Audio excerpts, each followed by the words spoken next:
You are listening to a special edition of the Purdue Report with Jake Dunn. His reaction to the Boilermakers' 80-71 win over Memphis on Thursday in the Bahamas. Only on the Central Indiana Sports Report.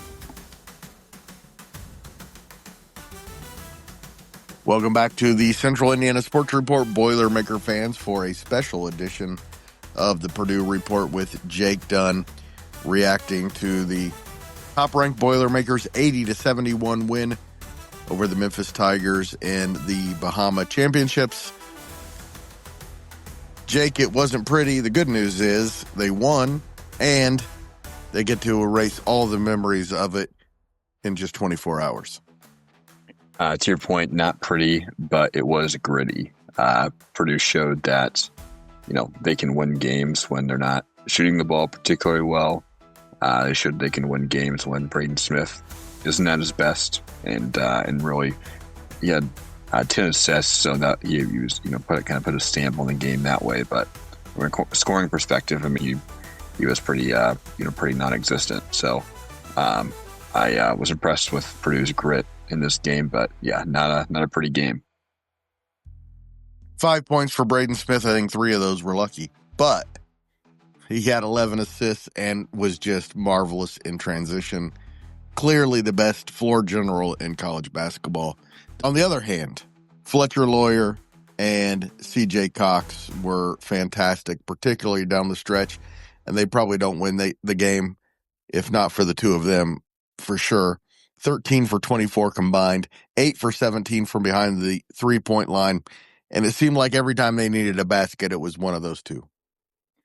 Lawyer especially, he scored 18 of his 20 points in the second half, so really quiet first half, and came on there in the second half and finished with a plus 17 plus minus. So that goes to show, kind of how important he was to Purdue's overall rhythm. But he was able to get settled in and became, kind of that steady offensive presence that Purdue really needed when Braden Smith and others were struggling. And CJ Cox, there was a stretch there in the second half. I think, it seemed like he hit 3 threes in a row, all from the corner, all from the same exact play, it looked like.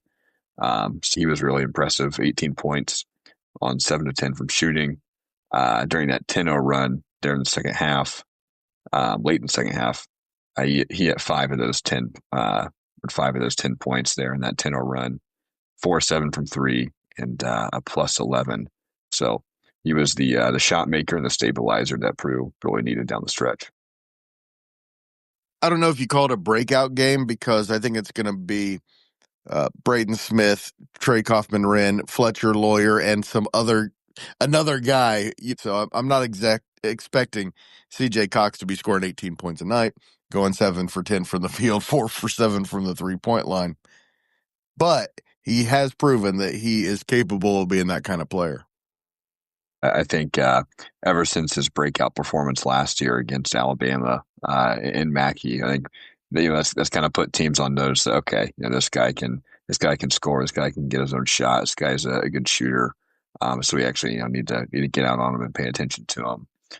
So I think he's been fairly quiet so far this year, but nice to know that he can step up when his name's called.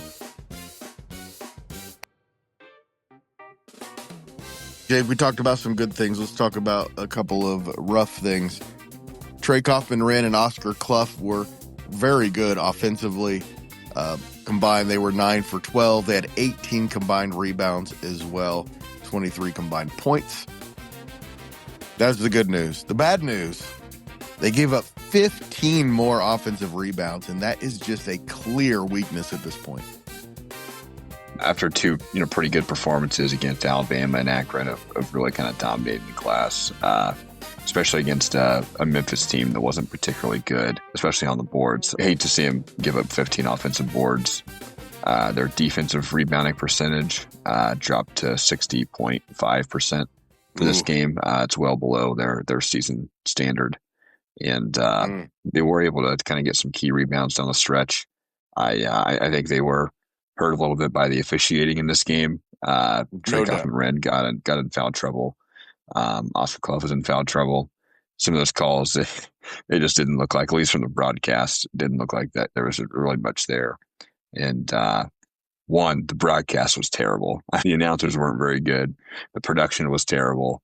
There were like no replays. They may have showed 3 replays in the entire game. Sorry to bash the CBS Sports Network, That's why we're crew, here, man. but yeah, I mean, it just I felt like I was watching a MAAC conference game. So Yeah, some on ESPN Plus. Yeah. yeah, yeah, yeah. So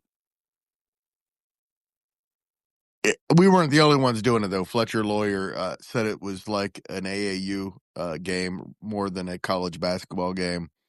The atmosphere was very good with Purdue fans. Very loud place. They were fantastic. But I don't watch officiating. I think paying attention to officiating is a waste of time. But it was pretty silly. It was a pretty poorly officiated game. Matt Painter doesn't say things about officiating, and he actually made a comment as well. So just have to kind of ignore it and move on, but you're probably going to have the same officials on yeah, Friday. By the way, we haven't mentioned yet that Purdue will, in fact, be playing number 15 Texas Tech, which didn't win nearly as easily as we expected against your Wake Forest Demon Deacons down there in your neck of the woods. 84-83. Should be a great game on Friday as well. yeah. I was really expecting Texas Tech to honestly kind of blow them out. I didn't Me too. didn't anticipate Wake Forest really keeping it close. Miles Colvin had a great game. I think he finished with 19 points. Played really well. Texas Tech looked pretty pedestrian outside of JT Toppin. They did have some success doubling him in the post and kind of making everybody else beat him. So I think that probably see that happening on Friday here with Purdue when they play them. But I think Purdue, assuming that Braden Smith can kind of get back to his A game and the rest of the team can get back to theirs, I think Purdue should be able to beat Texas Tech. That being said, I think Wake Forest is better than we expected.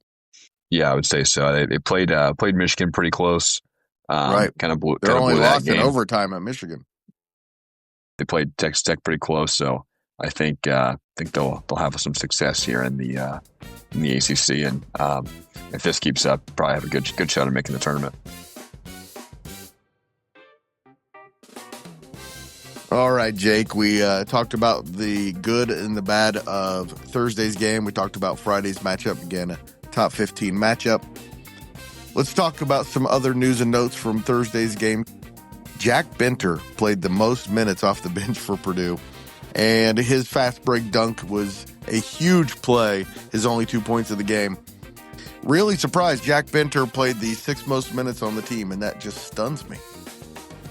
Obviously, TKR's foul trouble helped with that. I mean, TKR sat to start the second half, so Jack got some good playing time there, and a really good dunk. Honestly, I always kind of forget that he can dunk. I know he's so athletic, big, but yeah, kind of just forget that. But so really nice play there. He was 1 for 2, missed a 3-pointer, had 4 rebounds, and had an assist. So thought he played fairly well in his 13 minutes, but hopefully Trey Kaufman can be a little smarter here with the officials on Friday. And the same as Braden Smith, Omer Mayer struggled from the field again, but he looked pretty comfortable. I think he was a little thrown off by the venue. And Daniel Jacobson, 3 for 3, 3 lobs at the rim. Purdue had a lot of lobs tonight, and I like it. There was a stretch in this game where I think it was 3 back-to-back lobs between Purdue and Memphis, and so that's pretty fun to watch. He looks a little slow. He looks a little, while everyone else is moving and cutting, and he's trying to figure things out, I think, still. Got to remember he's still basically a freshman in terms of like actually playing. Obviously, he was able to watch from the bench last year as he was recovering from his injury. In terms of playing, still essentially a freshman. I think to your point, it'll be the big or the Big Four, if you want to throw Oscar Clough in there, plus I don't. somebody else. So Not yet. it'll to your point earlier, Big Three, and then it'll be somebody else that'll have a really good game. So I'm sure we'll have games where DJ Cox goes off. It'll be games where Jacobson's playing really well and Oscar Clough maybe struggling. I'm sure we'll have different games throughout the season where different people are able to excel.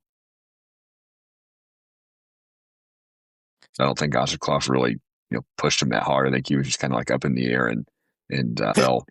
It looked like Oscar didn't even know what was going on. Yeah. He's like, what are you upset about? Yeah.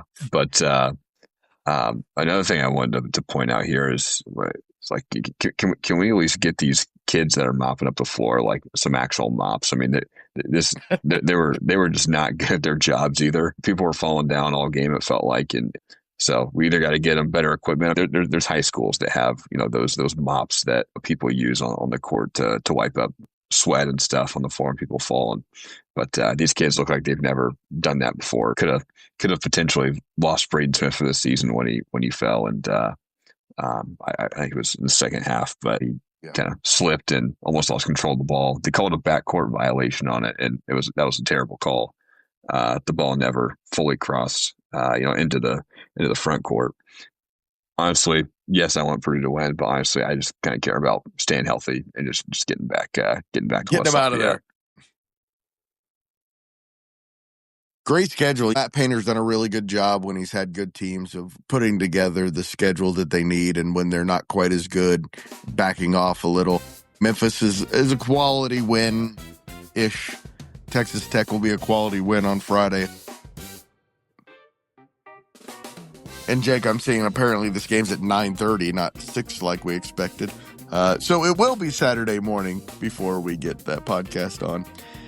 Got the first couple of Big Ten games coming up, Rutgers and Minnesota at the beginning of next month, just a couple of weeks away. In between that, Iowa State, you still got Marquette and Auburn. A lot to look forward to, and we'll be here for all of it, Jake. I know the schedule. I know Marquette lost a pretty close game to Dayton the other night. I think they've kind of not been as good as expected, but they've played Purdue pretty close here the past few years, so I'm sure that'll still be a close game. As always, Purdue's had a pretty strong conference schedule. Maybe not as strong as last year, but still have some quality opponents here in the non-conference that will give Purdue a test. Jake, Dayton aside, Marquette got blown out by IU. They're not very good. Yeah.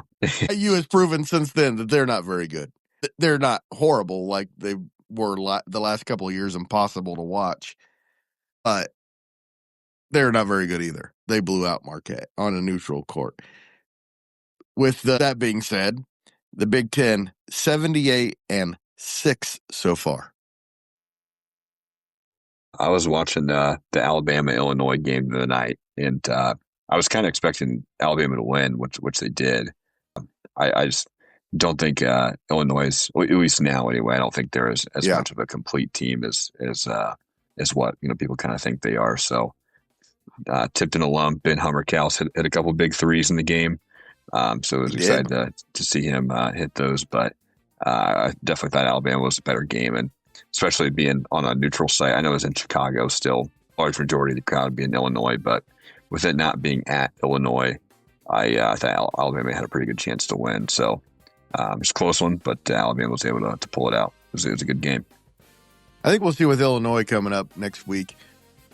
They have a couple easy games coming up in the next few days, but then next Friday they host UConn, and then on December 6th they have Tennessee at home. So we'll know a lot more about Illinois, and I can't read the Big Ten at all. I don't know if Michigan's good. I'm not really sure about Michigan State. Oregon's pretty good. USC is really struggling tonight. I'm having a hard time reading the Big Ten so far.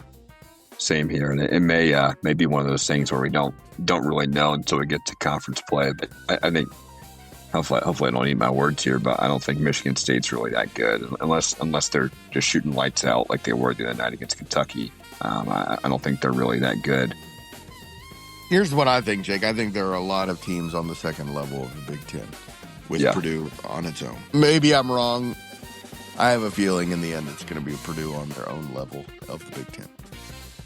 Maybe this is me just not reading it very well, but honestly, I think Nebraska might be might surprise some people. They might be kind of good this year. That'd be pretty good.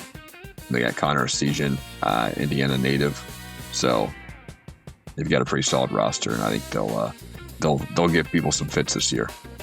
And we'll probably start to find more out about them December 7th against Creighton, 3 days later against Wisconsin, and 3 days after that at Illinois. So we're going to find out a lot here in the next couple of weeks, Jake.